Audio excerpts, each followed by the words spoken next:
तो बिन दरो दीवार के आबाद हैं, पर कटे हैं और हम आज़ाद हैं। हमें मंजूर नहीं नज़्म गुलिस्तां बदलो, दम घुटा जाता है कानून शबिस्तां बदलो। कि आज एक बहुत अच्छी खबर है दिल्ली से कि दिल्ली जो पुलिस ने हमारी साथी है, हमारी छोटी बहन है सफूरा जरगर, उनकी ज़मानत हाई कोर्ट ने स्वीकार की है। तो उस पर एक खुशी की बात है, एक बहुत राहत की खबर है कि बहुत अरसे बाद एक अच्छी खबर आई है।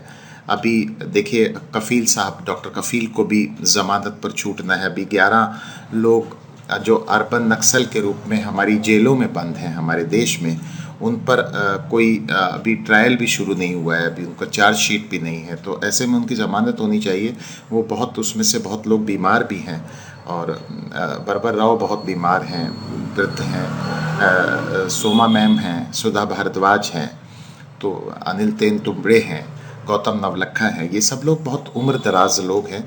तो इनकी ज़मानत होनी चाहिए और फिर ट्रायल चले, कोई बात नहीं है। अगर कोई बात है और अदालत में प्रमाणित होती है तो उसको हम साथी लोग लड़ेंगे। और हम अपनी बात पर अडिग हैं कि हम इस देश को बहुत प्यार करते हैं, इस देश के लोगों को बहुत प्यार करते हैं, इस देश के आदिवासियों को बहुत प्यार करते हैं, इस देश में अल्पसंख्यकों को हम बहुत प्यार करते हैं, इस देश में जितने भी दलित लोग हैं हम उनकी मान, प्रतिष्ठा और सम्मान के लिए लड़ने के लिए तैयार हैं। हमको लड़ना चाहिए। हम इस देश के नागरिक हैं। हम इस देश की डाइवर्सिटी में बहुत विश्वास रखते हैं। इस देश की भाषा, इस देश की संस्कृति बहुत समृद्ध है। हमारे यहाँ 4-5 फसलें होती हैं, हमारे पास 4 ऋतुएं होती हैं। हमें कुदरत ने बहुत सुंदर तरीके से हमारे देश को नवाजा है। तो और हमारे पास बहुत सारी बोलियां हैं। बोलते भी हैं कि 4 कोस पे पानी बदले, 4 कोस पे बानी, चौखट चौखट मजहब बदले, हम हैं हिंदुस्तानी। साथी जगमोहन जोशी की एक पंक्तियों से बात को शुरू करूँगा। मैं अपनी कहने से बाज नहीं आऊँगा। हमें मंजूर नहीं नज़्म गुलिस्तां बदलो, दम घुटा जाता है कानून शबिस्तां बदलो। मैं पढ़ता रहता हूँ, आपको भी सजेस्ट करूँगा कि उत्तराखंड के बहुत सारे लोग हैं साथी जिन्हें पढ़ने की ज़रूरत है, उत्तराखंड को भी समझने की ज़रूरत है। यहाँ पर भी जो ज़मीनें हैं वो बड़े बड़े पूंजीपतियों ने बहुत अच्छी अच्छी ज़मीनें कौड़ियों के भाव खरीदी हैं और यहाँ पर ऐशगाह बनाई है, जबकि यहाँ के जो लोग हैं वो दिल्ली और मुंबई में जाकर बर्तन मांजने के लिए मजबूर हैं। तो उनके लिए भी हमारी एक लड़ाई बनती है। हमारे बहुत सारे साथी हैं जो लिखते हैं वन अधिकारों के लिए। परसों राजा जी नेशनल पार्क में बहुत ही बदतमीज़ी की है वन विभाग वालों ने, और बाकायदा जो कानून है 2006 वन अधिनियम कानून 2006 है, उनको राइट देता है वन गुजरों को वहाँ पर रहने का और उनके हक हकूक़ों का, तो उसका उल्लंघन किया है। उनकी आशियाने तोड़ दिए। उनकी बहुत लंबी लड़ाई है। आज़ादी के 72 सालों के बाद भी उनको मूलभूत सुविधाएं तक उपलब्ध नहीं हैं। उनको बिजली और पानी तक की बेसिक सुविधाएं उपलब्ध नहीं हैं। वो बिना दरो दीवार के आबाद हैं। ज़हूर आलम हमारे बहुत वरिष्ठ साथी, उनके हिसाब से कहेंगे तो बिन दरो दीवार के आबाद हैं, पर कटे हैं और हम आज़ाद हैं। और आज मैं जो कहानी लेके आया हूँ उस कहानी का जो मर्म है वो हमारी जो हवस है, आम आदमी की जो हवस है, उसको इंगित करता है कि हम लोग ऐसी ऐसी चीज़ें अपनी ज़िंदगी में बोझ के रूप में सिर पर उठाए रहते हैं जिसका कोई मायना नहीं होता, ज़िंदगी में उनको किसी काम नहीं आती, लेकिन हम पूरी ज़िंदगी इसको ढोते चले जाते हैं। तो मैं अपनी बात शुरू करूँगा निदा फ़ाज़ली की एक नज़म की आखिरी पंक्तियों से कि सितारे तोड़ो या घर बनाओ, अलम उठाओ या सर झुकाओ, तुम्हारी आँखों की रोशनी तक है खेल सारा, ये खेल होगा नहीं दोबारा, ये खेल होगा नहीं दोबारा। तो आइए इस कहानी की शुरू करता हूँ। एक कहानी है, आप लोगों की ज़िंदगी की कहानी है, हम लोगों की ज़िंदगी की कहानी है। इसको बहुत बारीकी से समझ लिया जाए और ये कहानी अच्छी लगेगी। आप इस पर मुझे कमेंट्स दीजिएगा तो मैं अगली बार एक और कहानी लेके आपके सामने आऊँगा। तो ये कहानी शुरू करता हूँ। एक महात्मा हैं, एक सन्यासी हैं जिनका बहुत बड़ा आश्रम है। उस आश्रम में बहुत सारे लोग रहते हैं और वो महाराज पुराने ज़माने की बात है, दूर दूर तक दूसरे गांवों में प्रवचन करने जाते हैं और उनका एक चेला भी होता है जो हमेशा उनके साथ प्रवचन करने में सहयोग करता है, उनका साथ देता है। तो पुराने ज़माने की बात है तो पैदल ही जाते थे दूसरे गांवों में, तो पैदल ही जंगल पार करते थे, नदियां पार करते थे और बड़ी ही कठिनाई के साथ दूसरे गांव में पहुंचते थे, वहां नहाते थे, धोते थे और उसके बाद वो प्रवचन करते थे। तो जैसे ही प्रवचन करने के लिए महात्मा जी तैयार होते थे तो चेले को इशारा करते थे, चेले को एक चाबी देते थे और उसको कहते थे ये जो कमरा है पीछे वाला, इसमें से एक पोटली है बड़ी सी जिसमें 20-25 किलो वजन है, उस पोटली को सिर पर रखता था और साथ में चल देता था। और रास्ते में जंगल पड़ता था, नदियाँ पड़ती थी, पहाड़ पड़ते थे, कुछ भी पड़ता था, उस कठिनाई को वो पोटली पर सिर पर रख कर चलता था। और जहाँ पर जिस गांव में जाता था, जिस घर में प्रवचन करने जाते थे, वहाँ भी एक उनको कमरा मिल जाता था जिसमें वो चाबी से, ताला से उस पोटली को उसमें रख देते थे। महाराज जी प्रवचन करते थे, जितने दिन भी वहाँ रहते थे वो पोटली उस कमरे में ताले में बंद रहती थी, यानी महफूज रहती थी, सुरक्षित रहती थी। अब ये सिलसिला लगातार चलता रहा, बहुत अरसा हो गया। बहुत चेले के दिमाग में हमेशा ये रहता था, इस पोटली में आखिर है क्या, इस पोटली में ऐसा क्या है जो हमेशा महाराज जी ताले में लगते हैं और जैसे ही यहाँ से जाते हैं वो यहाँ छोड़ते नहीं पोटली, बल्कि मेरे सिर पर लाद देते हैं और दूसरी जगह भी ये ताले में बंद रहती है। तो बहुत ज़्यादा क्यूरियस था, बहुत ज़्यादा उत्सुक था ये देखने के लिए कि इस पोटली में आखिर है क्या।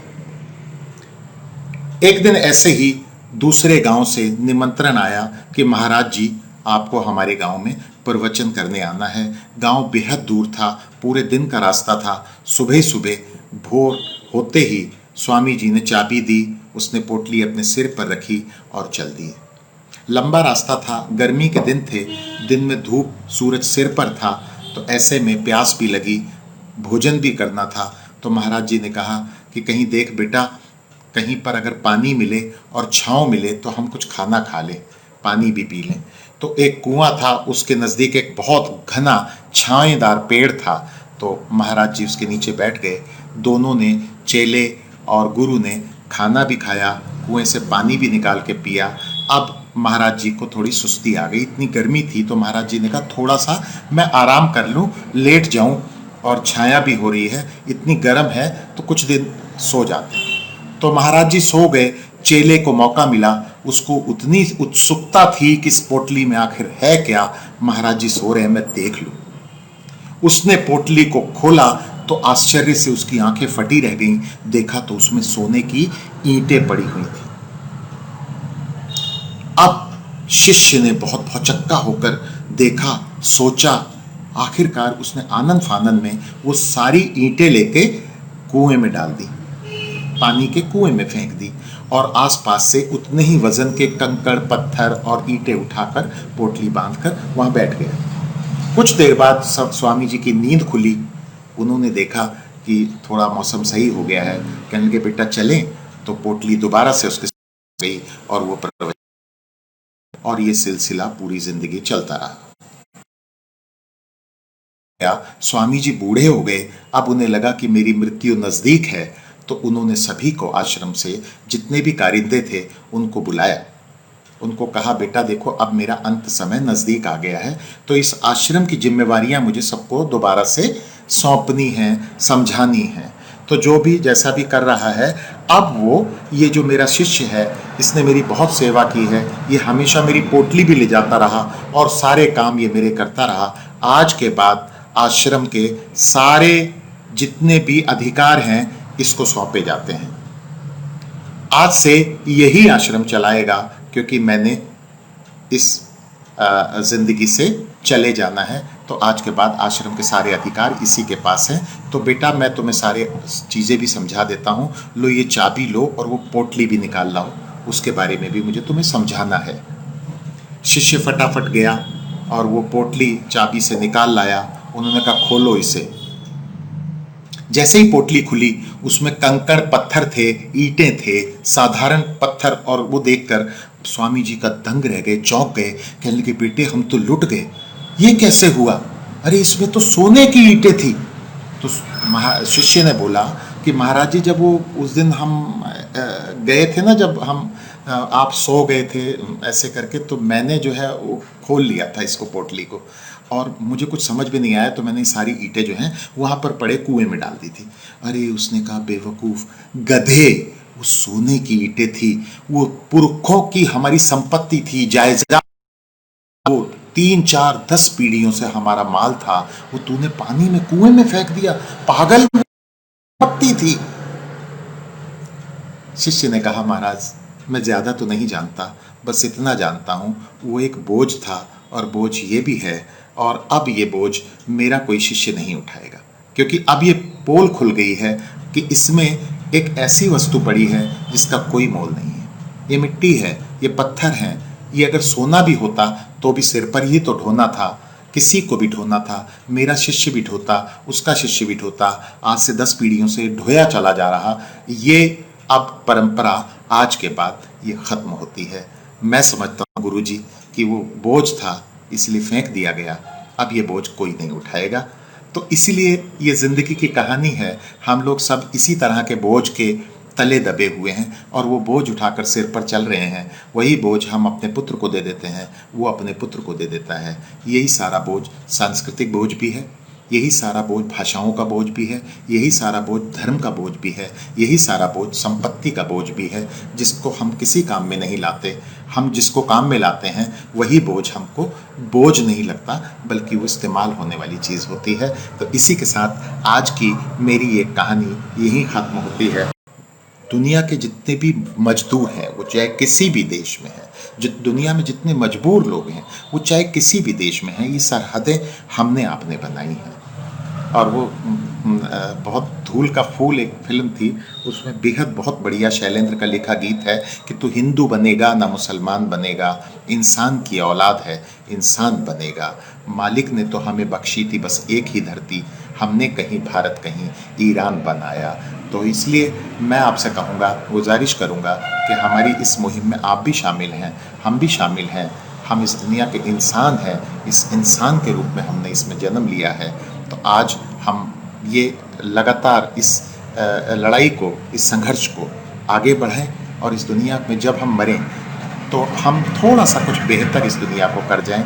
बाकी आरोप तो हमेशा लगते रहेंगे, हमेशा इस दुनिया में जद्दोजहद चलती रहेगी, हमेशा से ना उनकी हार नई है ना हमारी जीत नई है। तो सलाम, आपसे फिर मिलेंगे। शुक्रिया, थैंक यू।